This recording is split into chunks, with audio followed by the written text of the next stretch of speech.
And good afternoon. Welcome into a Wednesday, December 2nd edition of Market Talk. I am your host, Jesse Allen. Great to have you here. Find us online, on demand, anytime, markettalkag.com. You can see it scrolling on the bottom of the screen if you're watching on YouTube. It's at markettalkag.com, at markettalkag on Facebook, Twitter, Instagram, all that great stuff. Facebook, Spotify, I should say Spotify, Apple Podcasts, Amazon, and so much more. Shout out to one of our new radio affiliates, KASM Radio in Albany, Minnesota. We appreciate them adding Market Talk to their websites. Well, let's dive into this marketplace today. Kind of a tale of two stories. Quarter wheat, decent day. Soybeans, not so much. Mike Zuzolo with Global Commodity Analytics joins us here today on Market Talk. Mike, how are you? Doing great, Jesse. Hope you had a good Thanksgiving. I did. Hope you did as well, Mike. We did. Thank you. Well, let's jump into this market. And Mike, I tell you what, last few days we've seen soybeans really kind of take a tumble here coming out of Thanksgiving and continuing that trend here on Wednesday with getting down to that 11.50 range, 8 to 9 cents lower pretty much across the board in soybeans. Let's start there and maybe get some of the bad news out of the way if there is something to talk about here, Mike. What are you seeing in the soybean market? Well, you're right. Short-term trade is not going to be very happy with the fact that we've lost about 60 cents off the January contract since touching that $12 high. But I think medium term, this is healthy from a standpoint of keeping our demand base intact, not going up too sharply, not scaring off the funds at this stage of the game. And I think also from a standpoint of the market and the way the market acts and should act, I think what happened in the soybeans, and we talked about this, I think the cars kind of left the station without the locomotive when the soybeans started to rally. In other words, they didn't have the meal on their side. They didn't have the wheat on their side. And I think the market structure nowadays, you need these other key markets and drivers to help you, as I said, kind of the locomotives to getting us to where we need to go. So I'm really glad that we're seeing the wheat price correct enough that we're getting competitive against the Black Sea again. I'm really happy that we've got the meal market holding in there, and with December meal holding a premium to the January meal. The technicals in the meal look a lot better than the soybeans right now. So I'm not saying it's over with in terms of downside. I think the wheat still has to go through some weather, and we still got to get the December contract off the board here at mid-month. But I think it's healthy what we're going through. I really believe at this stage that we're seeing small specs get out of the way and not the funds. And I think that's good because historically small specs have very weak hands, and they can't hold on to their positions when they get under margin call. So with the reflationary trade still very much alive and kicking, I don't think this is a place that you have to sell beans. I think this is a place where you're still looking for a place to re-own heading into the new year. And I think a lot of folks were focused on that $12 number in soybeans. And I know I talked about it quite a bit, and we hit that. And then that's when it seemed like the locomotive maybe – we realized, hey, we don't have a locomotive in front of us here. And that's kind of when the downward push started to happen here the last few days. But I think, and maybe going off what you're saying a little bit, I think there's still some people out there who feel like $12 is still an attainable goal and maybe even past that because, 30, 40 cents a run up in beans, as we've seen, that's nothing.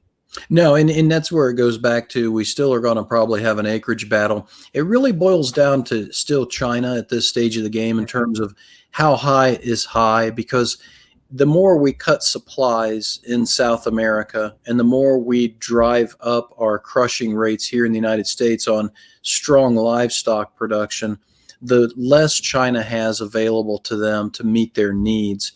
And I think we're starting to see in this market right now, in fact, today's trade, there were rumors circulating that China was in for U.S. corn and maybe U.S. wheat as well. Notice, though, they're not in for U.S. beans nearly as much as they have been.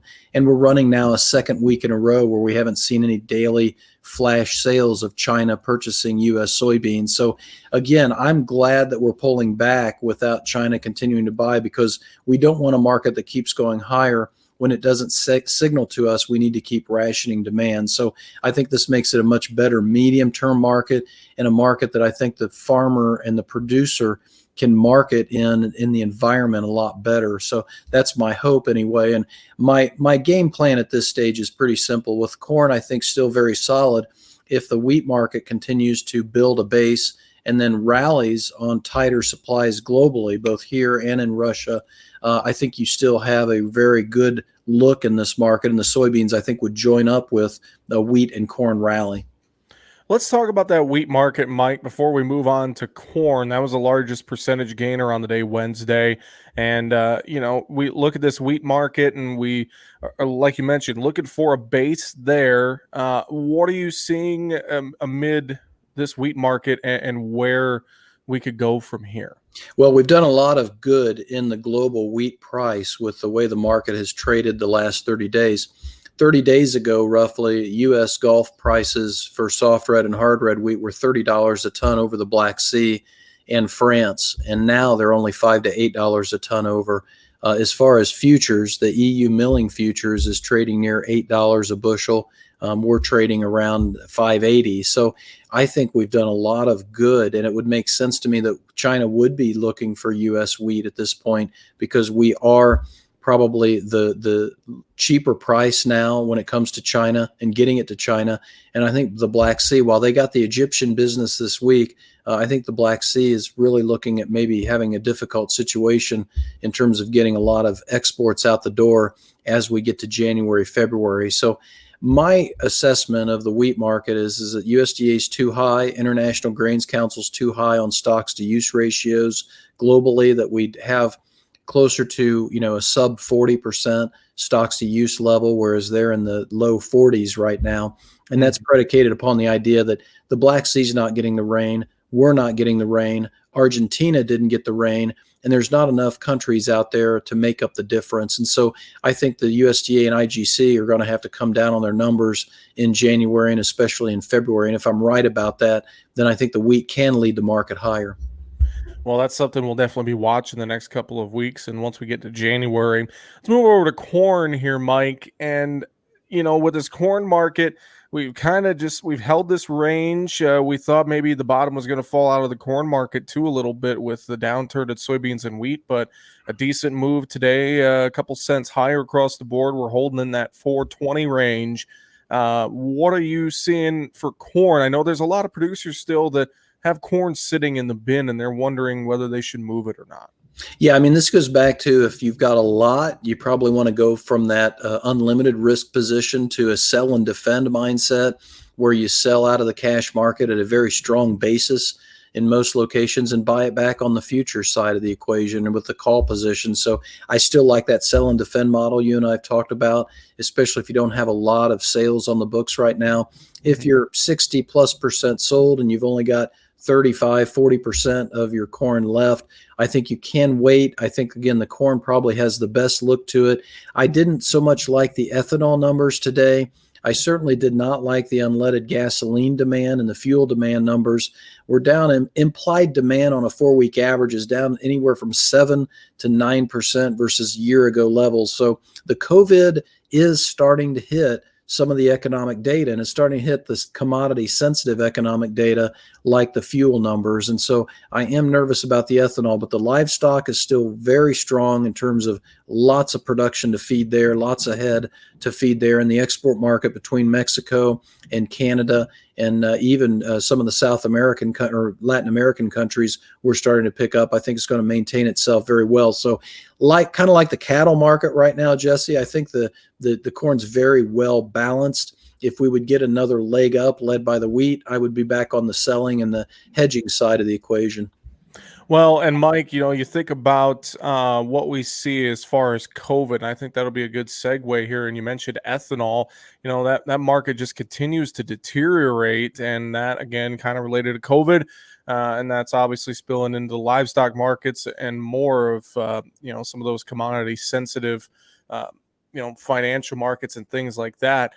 What is this uptick in COVID? I mean, what is some of the impacts we're starting to see in this marketplace right now that you're seeing that we need to really keep an eye on here the next few weeks? I'm so glad you asked that, because I think there's a real uh, rectification that needs to be made, a reassessment in the market that needs to be made. And what I mean by that is we're actually being driven higher because of COVID in the energies, and the dollar's making new 2.5-year lows because of COVID.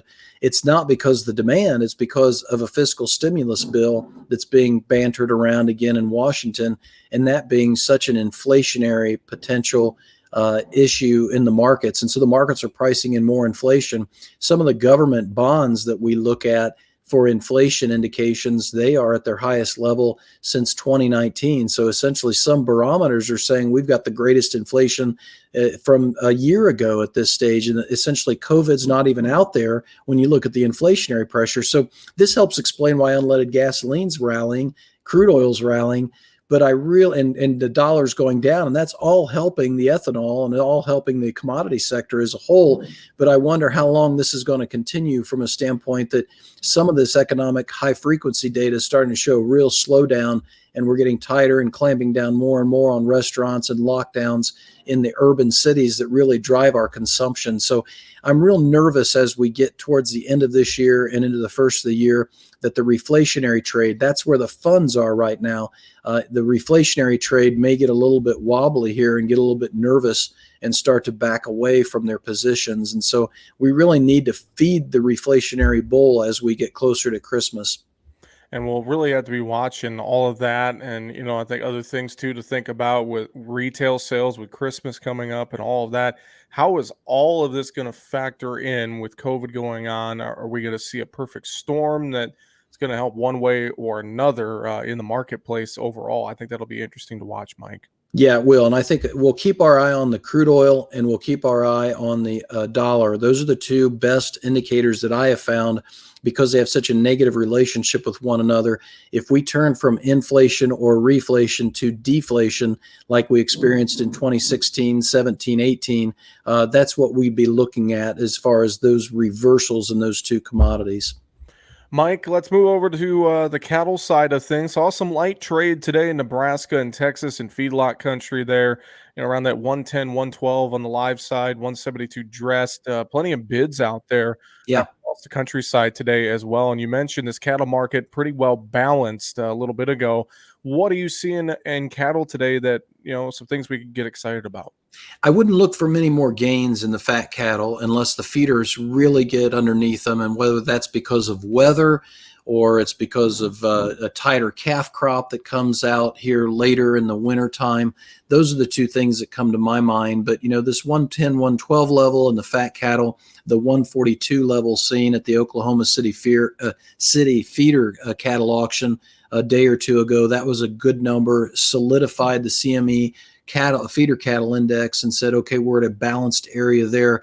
I think we're probably at the top end of the cattle market, but very well balanced. Again, like the corn, if I would get back up to that 118, 119 level in April fats, I'd be a hedger again, because I feel like that being $4 to $6 over the USDA highest price for that quarter, why wouldn't you hedge that, given what we're dealing with COVID?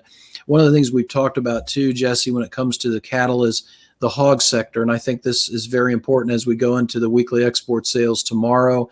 If we continue to see good, strong pork export sales, that alleviates the domestic beef market from having to compete too much with the pork. But the statistics I'm looking at this week is we've got hams down 11% versus a year ago today. Bellies are down 9%, the cutouts down 4.5%, and yet we've got barrow and gilt prices that are 36% higher than we were a year ago today, and that's with almost 2% more pork production. There is a premium, and I think it's an export premium that we've built into this hog sector. So I'm really skeptical that the hogs have a lot of upside. That kind of back floats into the cattle, and maybe the cattle doesn't have as much upside as we had maybe a week or two ago. Last thing I'll throw out is the COVID. We haven't seen any slowdown in the meat packing plants, but the Federal Reserve's Beige Book just released today said they are starting to see some real issues with employment and labor shortages. So we need to keep an eye on that. that could be a surprisingly bullish feature to the cattle market if we start to lose packing capacity because of labor and we actually run into a supply shortage at the wholesale market, and then that drives the producer market higher like last spring. Not saying that's going to happen, but that's something on my radar screen. Well, and looking at hogs as well, and like you mentioned, be interested to see that export number here this week, and how that factors into this hog market. And right now, looking at Wednesday's numbers on the futures side, hogs down, a little bit today, and really, we just kind of stayed range bound in this hog market, and really haven't been able to climb out of it, even though we are seeing decent export numbers. Yeah, we are, and we have got a decent amount of weight underneath us as far as weights are up there, and maybe even a little bit over last year. One of the things I am hearing in the Eastern Corn Belt is a little bit more disease pressure, PRRS outbreaks, some flu outbreaks, and so maybe that's going to keep our marketings more current than what we would assume based upon that last hogs and pigs report. So as long as we stay in this slaughter range, I think it's a pretty healthy market, and I don't think the producers have to get too nervous yet. Until we get closer to that more negative seasonal as Christmas approaches. So I think maybe another week and a half, you've got more of a seller's market, but then I'd be a little bit more eager to get some marketings done. Mike, any other final thoughts here today? I know, again, we covered a lot, short amount of time, but just kind of looking at this marketplace in a whole, any other final thoughts you want to share? Just the hitting back the December expiration in the meal, in the corn, in the soft red wheat. We've built up a carry in the soft red wheat of about 10 cents again, December cheaper than the March. That's not a structure we really want. We want to see those December contracts really kick into a high gear, kind of like what the bean oil did on today's trade, where you only had a few trades, but it was up 11%. So we want those December contracts to go off at a premium to those next contracts that will take over as lead month. I think that's going to be a real good indicator of whether we've made a demand low or not. Well, Mike, if folks were to reach out to you and get some advice with their marketing decisions, what's the best way to do that? Best way is to go to the website, globalcomresearch.com. That's globalcom with 2 M's, research.com, and sign up for a trial. Take a look at the video, weekly copy. I think I have a service for just about anybody in any pocketbook. Well, Mike, we appreciate the time as always, and we'll look forward to catching up with you next week. Thanks so much. Jesse, thanks for having me on your great program. Mike Zuzolo with Global Commodity Analytics, our guest today here on Market Talk. Find us on all your favorite podcast sources, including Apple Podcasts, Spotify, iHeartRadio, and so many more. Find us online, markettalkag.com. Big thanks to our radio affiliates, including KMA in Shenandoah, Iowa, and KASM in Albany, Minnesota. This has been the Wednesday, December 2nd edition of Market Talk. I'm your host, Jesse Allen. Have a great afternoon.